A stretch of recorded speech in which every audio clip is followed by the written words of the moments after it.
தமிழ் வணக்கம். இன்னைக்கு இன்ஸ்டால ஸ்க்ரோல் பண்ணிட்டு இருக்கும்போது எதர்ச்சியா வீகன் அண்ணா வந்து குறுக்கால வந்தாரு. சரி கமெண்ட்ல போய் பார்ப்போமே, வழக்கம் போல என்ன நடக்குதுன்னு பார்க்கலாம்னு பார்த்தா, அங்க ஒரு பெரிய ஷாக்கு சேரன் அகாடமி உட்கார்ந்து அங்க ஒரு பஞ்சாயத்து பண்ணிட்டு இருந்தாரு.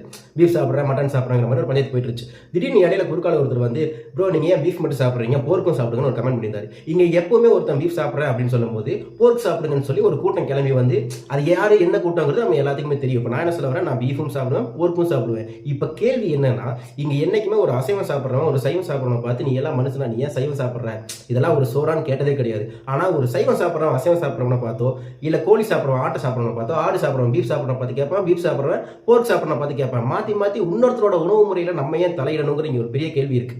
இதுதான் சாப்பிடணும், இந்த ட்ரெஸ் தான் போடணும் அப்படிங்கிறது ஏன் இன்னொருத்தர் முடிவு பண்ணணும்? அதுவும் இல்லாம எப்ப பார்த்தாலும் நான் பீஃப் சாப்பிட்றேன் அப்படின்னா போர்க்கு மட்டும் ஏன் சாப்பிட மாட்டேங்கிறீங்க? போர்க்கு கோயம்புத்தூர்ல நல்லா இல்லையா? கேரளா போனா சாப்பிடுவேன். கோயம்புத்தூர்ல கொழுப்பா போட்டு செஞ்சு வச்சுறாங்கிறது தான் பிரச்சனைங்கிறத இவங்க ஒவ்வொருத்தரா போய் நம்ம சொல்லிட்டா இருக்க முடியும்.